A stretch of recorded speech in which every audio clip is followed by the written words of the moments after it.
Good morning, everybody. How's it going? Jesse Montano here, kicking it off Monday morning, July 29th. Whew. Today was one of those days where, woke up, had plenty of time, took my time getting ready, got down to the studio. We were in here early, but it's Monday. So that meant that everything just naturally a little bit crazy, a little bit scrambled, and we got going here. And wouldn't you know it, I'm still just pulling everything together. There was so much to go over this weekend. It was so refreshing putting together this rundown last night and this morning. Now that the Olympics are going, the Olympics are in full swing. NFL training camps are, they're going. We're in pads today down at Dove Valley. Denver Broncos, our own Nate Jackson will be there. Brandon Cristal, KOA, and Guerilla Sports will be there.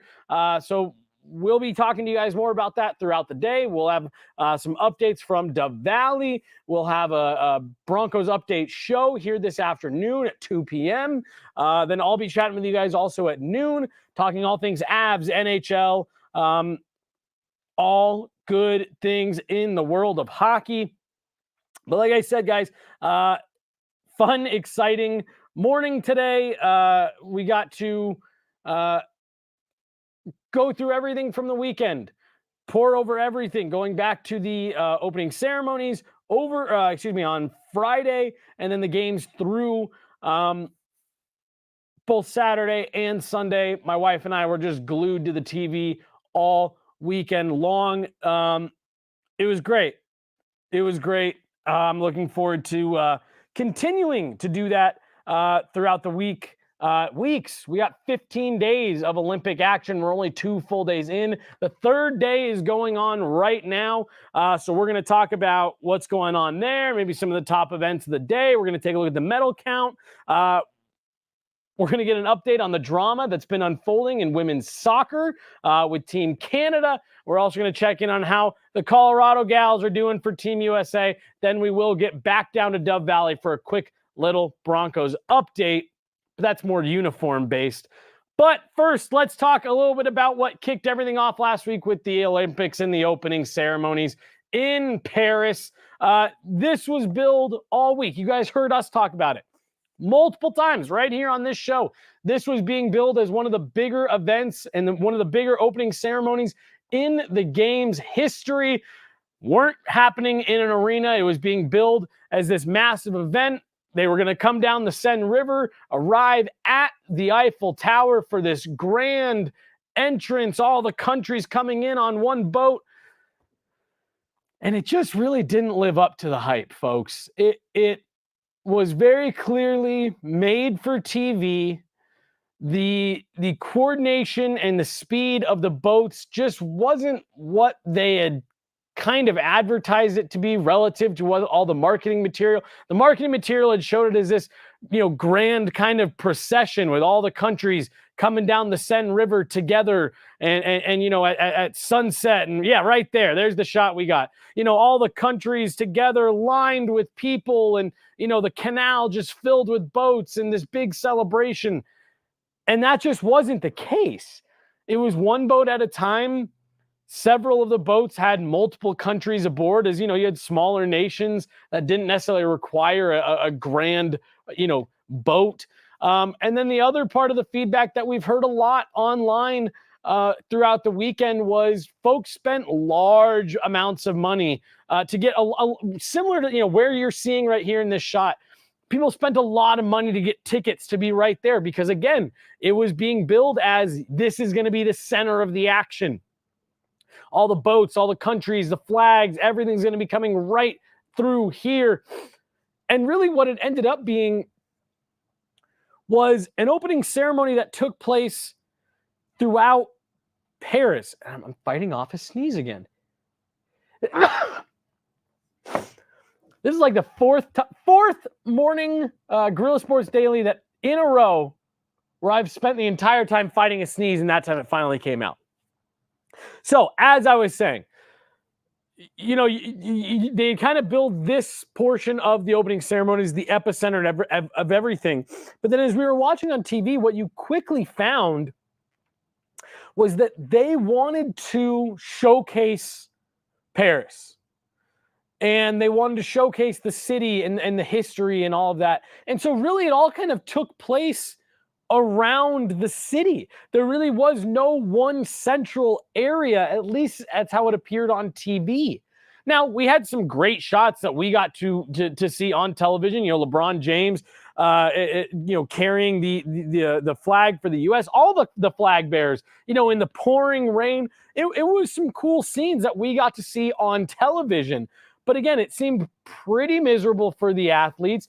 We spent time on the week leading up to the games talking about how all the nations had really gone above and beyond for their opening ceremonies. Attire being in Paris, France, fashion is obviously at the forefront of the culture there. So a lot of the nations had really gone above and beyond to make sure that they had special opening ceremonies gear, stuff that was really eye-catching and conversation-worthy, and a lot of it ended up kind of being covered up by ponchos and other things like that. So, umbrellas blocking a lot of what was happening on the boats.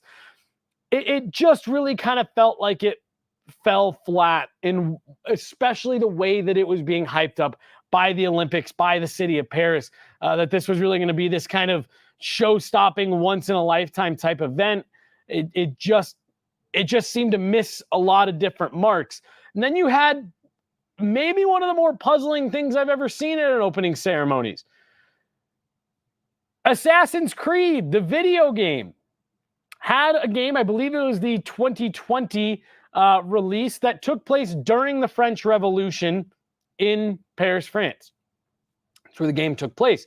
So right before the Olympic ceremony started, Ubisoft, the company that makes the Assassin's Creed games, sent out a tweet saying, keep an eye on the rooftops of Paris. You never know who might be watching.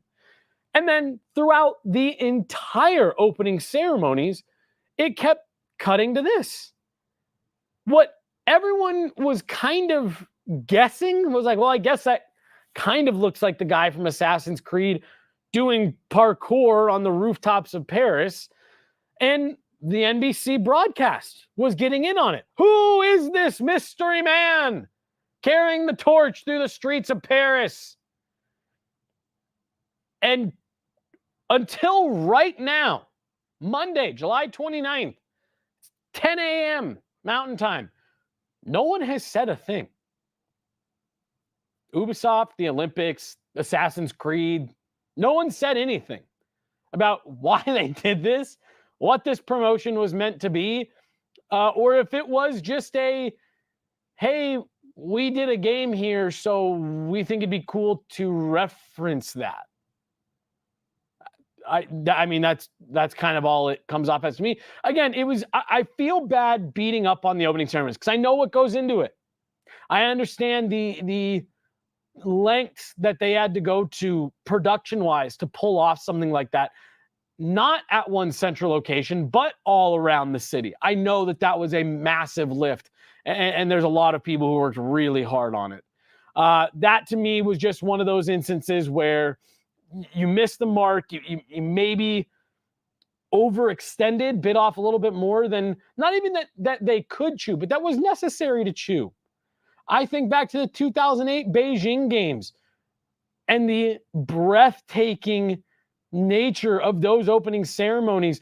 That, again, what was so amazing about it was everyone coming together in one place. It's everyone who's involved in the Olympics in one arena, one stadium.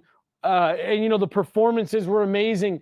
I just felt like doing it the way that they did slowed everything down and took away the weight of what is normally such an amazing ceremony and event. So shout out to everyone who worked as hard as I know they did on it.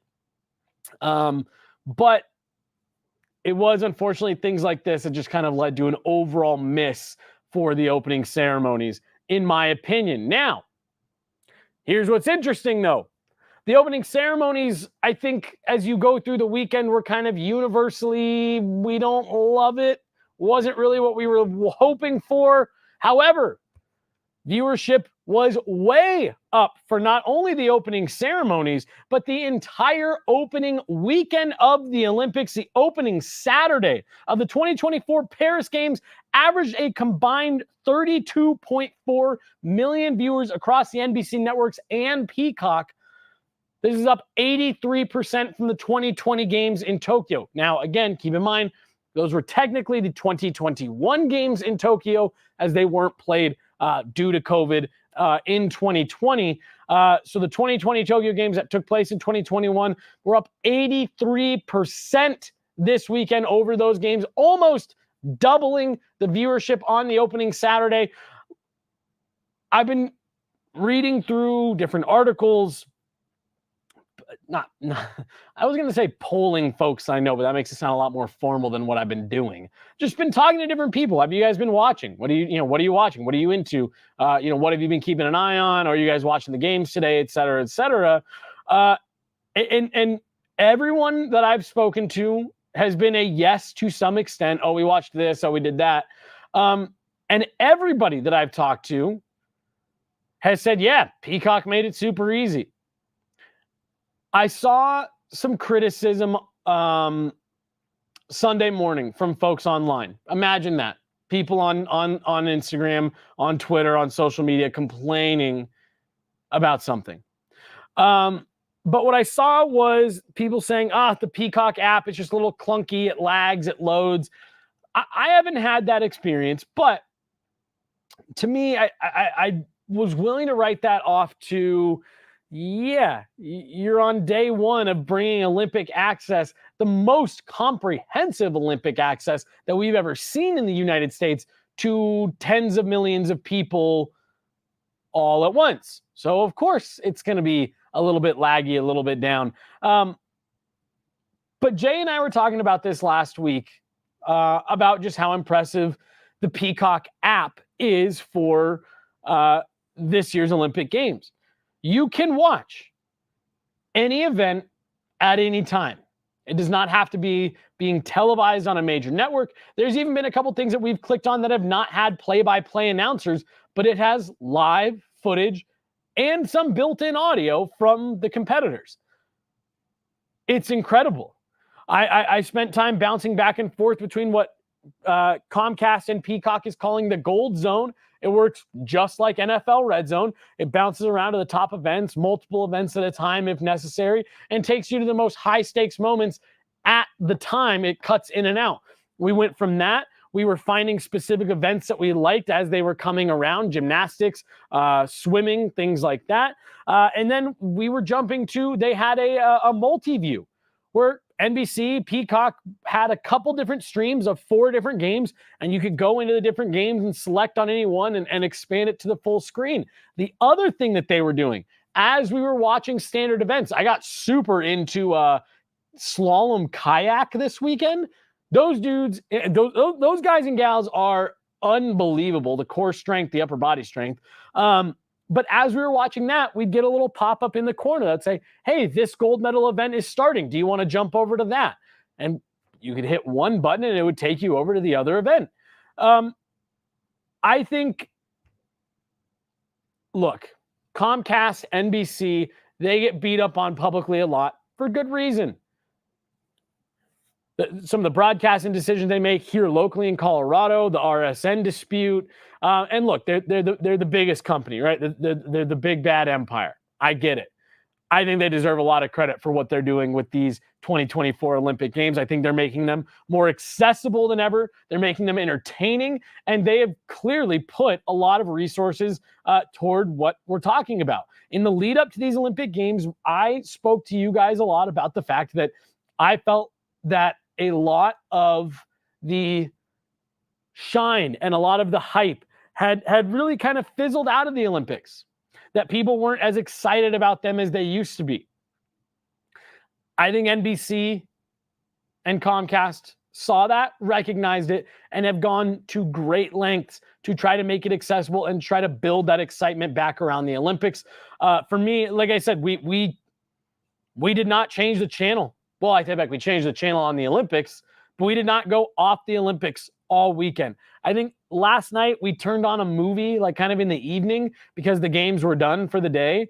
So we flipped something else, but all day Saturday and the vast majority of the day Sunday, we were glued to the Olympics because they were so accessible and because we had so many different options. So it's great to see the viewership up. I talked in the lead up to the Olympics that I wanted to see people getting excited about it. It looks like that's what's happening. And again, I'm going to give some love to Peacock, Comcast, NBC, because I think they've done a great job and they've made it as accessible as they can. And I've been enjoying the coverage all weekend. Let's check back in with our controversial friends over on the soccer pitch, huh? Canadian soccer, we got a little bit of an update here. We talked to you guys last week that the head coach had been suspended for the remainder of the games after being caught spying on New Zealand's practice using a drone to record footage and I don't know, get what they perceived as an advantage in these games, defending Olympic women's gold medalists. And now the ruling has been handed down from both FIFA and the IOC. So this was a joint decision by multiple international governing bodies, saying that based on what you did here, this is the punishment that, again, is extending. It's an important thing to point out because it is extending beyond just the Olympics. Head coach Beverly Priestman, as well as, let's see here, 2 assistant coaches or 2 other officials on the Canadian soccer team have been suspended for a year from any soccer-related activities as it relates to Soccer Canada women's, and the Canadian soccer team at the Olympics has been docked 6 points in the standings. If they win out, if they win all their games and get a couple things to go right for them, they could end up with 3 points, and there is a chance that they could still get into the medal round. But make no mistake, being docked 6 points, I mean, that's there were a lot of arguments being made over the weekend that seemed a little bit harsh for the players, because that basically it all but takes them out of it. All but takes them out of it. You know, you had a lot of the players kind of come forward and say, we're not cheaters. This wasn't our thing. And yet they are the ones being punished for it. So it's, I don't know. It's a tough thing for me, because I think the punishment being handed down to the coaching staff, I think, is completely appropriate. Them saying, not only can you guys not participate in these Olympics, but for the next year, you're done. All things international. I think it was important for both FIFA and the IOC to come together on something like this. So it's here we go. I'm sorry, and I was trying to find the names. I wanted to make sure that I was accurate on it a second ago. So head coach Bev Priestman, assistant coach Jasmine Mander, and staffer Joseph Lombardi, all suspended for 1 year from any type of this says all things soccer related. So I don't necessarily know how that relates in terms of their, if any of them have any pro club affiliations, but at bare minimum, anything international 1 year, they can't participate. And again, 6 points removed from their standings total. Soccer wins are worth 3 points each. You're trying to have the best record in your pool. I mean, having 2 wins taken away from you, like I said, they need to win out and have a couple things really go their way for them to have any kind of chance of getting through to the medal round. Soccer Canada was also fined 200,000 Swiss francs in addition to the penalty point and the suspensions made against the coaching staff. This was FIFA and the IOC coming outright and saying, we will not tolerate this.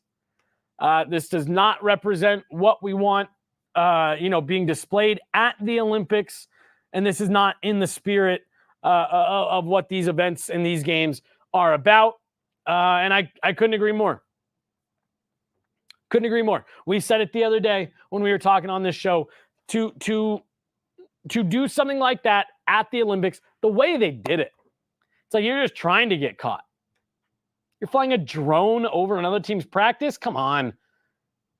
Have you ever been outside when a drone flies overhead? They're loud. They're obvious. They're in plain sight. Right? We're sitting here kind of joking, in the studio, like they're loud. They're very noticeable. This seemed silly from the jump. You're the defending gold medalists. Go out there and earn it. To get caught doing stuff like this, just unacceptable and sad and disappointing, honestly. They were probably the gold medal favorite. Now you've probably got a new gold medal favorite in the U.S. women. Off to a 2-0 start, knocking off both Zambia and Germany. A rout of Germany this morning, 4-1, as they are locked and loaded. Look like they might be back, folks. This U.S. women's team might be back after a disappointing Olympics in 2021. They are off to a hot start, and the girls from Colorado are leading the way. We knew they would. Mallory Swanson, Sophia Smith, and Lindsey Horan all on the board and are making up a large portion of the team's 7 goals scored. Mallory Swanson, 3 goals and an assist. Sophia Smith, 2 goals and 1 helper. And Captain Lindsey Horan, not on the board yet in the goal column, but 2 assists to help Team USA, like I said, out to a 2-0 start in their group play, and they are looking like they are in control. Sophia Smith and Mallory Swanson. Mallory Swanson with 3 goals, including an Olympic record, 2 goals in 66 seconds against Zambia to kick things off last week. I believe that was on Friday, Friday, I believe, or maybe it was Saturday morning, right at the beginning of the games. It's all running together at this point, folks. But 2 goals in 66 seconds for Mallory Swanson, tied an Olympic record, and she's added 1 more to it. In the meantime, for 3 goals and an assist, she's leading the way in the women's division for Team USA. It's great to see not only Colorado being represented on this team, but to see Colorado athletes dominating at this level. And like I said, the 3 girls from Colorado leading the way, being led by that girl right there, Mallory Swanson. Just unbelievable stuff. I'm locked into what these girls are doing the rest of the way. Again, it's not just that Colorado has some representation there. It's Colorado's got the representation on the U.S. women's team. Awesome to see, and you hope they can keep their momentum going. Again, both these 3 girls individually, as well as Team USA, the women's team, they've got a real shot, especially with the uncertainty cast around Canada. Let's get a brief update here. Let's get a quick medal count, updating you guys on where we're at after just a couple days of the Olympics. United States leading the way in overall medals. This is updated. We got the most up-to-date one about 15 minutes ago because, again, there were medal events starting at about 3 a.m. this morning. USA leading the way in total medals with 12, followed by France at 11. China coming in behind at 9. China and Japan at 9 coming in behind that. 3 gold medals for the U.S. Let's take a look at that gold medal counter here, where everyone's ranking. China is in the lead with 5, tied with Korea. Then Australia and Japan right behind them with 4 each. Then the United States and France bringing up the rear behind them with 3 gold medals each. The very first Olympic medal for the U.S. went in synchronized diving Saturday afternoon. We watched that one take place live. It was a ton of fun. It was great to watch. The U.S. has added a couple fencing medals, a couple swimming medals, and it's just been great to watch. I've really, really enjoyed it. Let's briefly switch off of the Olympics here and talk local NFL Denver Broncos very quickly. Like I said, they're getting on the field in pads today, but you guys don't care about that. You guys care about the throwback uniforms. That's what we're all here for. These. That's all anyone's wanted to talk about since they were announced. And since the start of training camp, the question has been, when can we get our grimy little mitts on these? That's what everyone's been asking on Twitter, and the Broncos have finally answered this Saturday. These jerseys will be going on sale, and I do believe they will be announcing the full schedule for when these will be worn this week as well. But if you're a Denver Bronco fan who's been dying to get your hands on the new throwbacks, the old throwbacks, the new old, I don't know. If you've been trying to get your hands on these jerseys, it can finally happen this Saturday. You can get them both online, or I believe they did say down at the team store, one of the various Denver Bronco lockers throughout the city and the metro area. But I'm a big fan of these ones. I think they're better than the updated ones that they did, the new refresh. This seemed like one of those moments where it felt like it was a layup to just do a jersey like this, modernize it, freshen it up a bit, have that maybe be the go-to look, do a light and a dark, keep the old blue. They didn't do that, but they did find a way to give the people what they want and just a recreation of those old 80s, 90s Broncos jerseys. So they're going to be wearing them this year. They look great. They had them in person down at Dove Valley over the weekend. They look fantastic, and you're going to be able to get your hands on them this Saturday online or at the Broncos team stores. Whew. That's it. I think that's all we got for this Monday morning, kicking things off. Like I said, a full day for you guys here at Guerrilla Sports. I'll be talking abs and NHL with you guys at noon. And then at 2 o'clock, Liv Moods and Nate Jackson will be right back here in the studio, coming fresh from Dove Valley to give you guys all the updates on Broncos and their first full day in pads at training camp. But and actually, I will be out the next couple days. It will not be me sitting here at the desk. It will be Liv Moods bringing you guys everything you need to know for Guerrilla Sports Daily. So we'll make sure that keeps coming to you guys every morning, because we got Olympics coverage going, and it has been awesome. We're going to be talking about it all week. Thanks so much for hanging out this morning, guys. We'll be talking to you guys again tomorrow. Got Ruben back there running the board today, making sure that you guys can see us, hear us, and get all of our, just everything that we need. They do so much back there behind the glass. I appreciate it always. For Ruben, I'm Jesse Montano. Thanks so much for hanging out this morning, guys. We'll see you tomorrow.